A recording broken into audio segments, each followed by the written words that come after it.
removing a PCIe riser and PCIe adapter.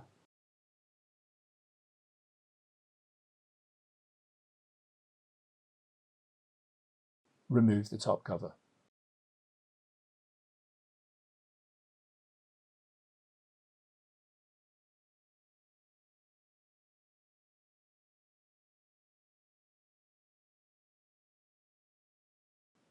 Remove the PCIe riser where the PCIe adapter was installed.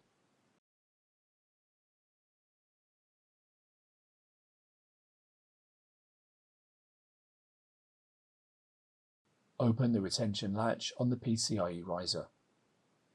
Unfasten the screw that secures the PCIe adapter to the PCIe riser.